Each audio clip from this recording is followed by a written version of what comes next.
If you've hit bumps in the road, you've had life smack you down, or you've encountered nothing but naysayers and no's on your way to becoming who you are today and doing what you do so well, then I have some really amazing news for you. That is the exact kind of material that makes for the foundation of a great book that will have a massive impact on the right reader. So, if you're looking for a new perspective on days that suck and some ideas to help you take those bad days and make them into a really good book, then this video is for you. Hey there, I'm Julie the Book Broad from Book Launchers. We're your professional self-publishing team helping you write, publish, and promote a nonfiction book that will help you have a huge impact on your readers, and done right, will help you grow your brand, build your business, and make you money.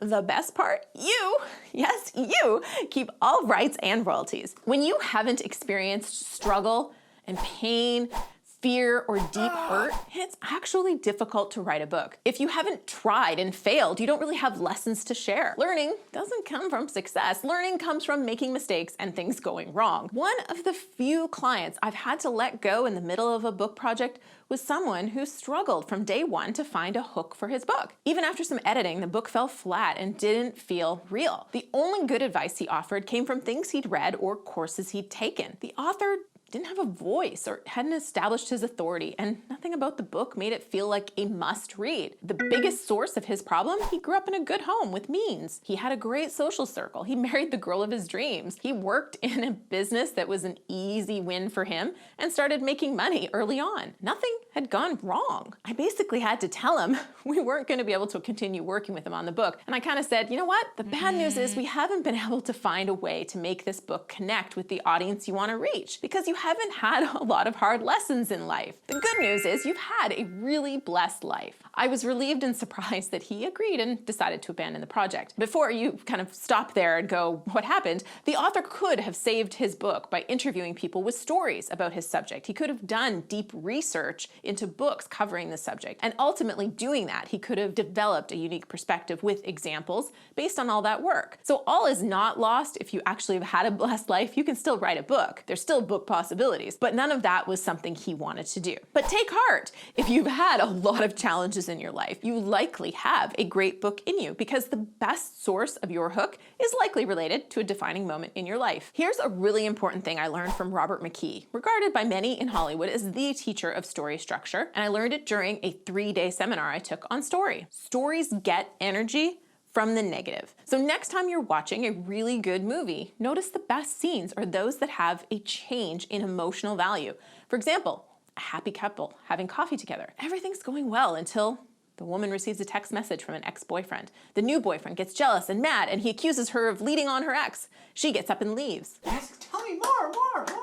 When I tell the story of writing my first book, More Than Cash Flow, people don't relate to the fact that my book sold thousands and thousands of copies in the first week and went to #1 overall on Amazon. They relate to the deep personal rejection I felt when the publisher said they didn't think my platform was good enough to sell books. Many relate to the feeling that I had that propelled me to make my book better than if they had published my book for me. Even if you've never wanted to be published, you've been rejected. You've felt that sting of, I will do that thing you're telling me I can't do. That is an emotion we almost all can relate to. It's one of those universal emotions. And if I left that part out of the story, it would be fluffy and not that interesting. Bad things happen in business. There are challenges. Your story gets energy from the negative, so you must include it in the stories you tell, especially in business settings. You may prefer to focus on your successes and the good things in your life, but that's boring. We're all about #no boring books, right? It's just not easy to relate to because we've all had tough days. In fact, for many people, more things are usually going wrong than they are going right. So regardless of your ultimate message and promised outcome for the reader, be real about your journey to get there. This is good news. It means that those really tough days paid off. Yes. When you get through a difficult time, you learn lessons and you have an incredible story to tell. And it might just be part of the hook of your book. Coming up with a hook can be challenging. You may know what you want to write a book, but you're not sure what it should be about. So here's one way to narrow down your focus. Imagine you were going to die tomorrow. Dark thought, but please play along. It's an important exercise. Just take a moment to think about what's your important message? What do you have to say that will benefit others? Or what have you learned that will change someone's life?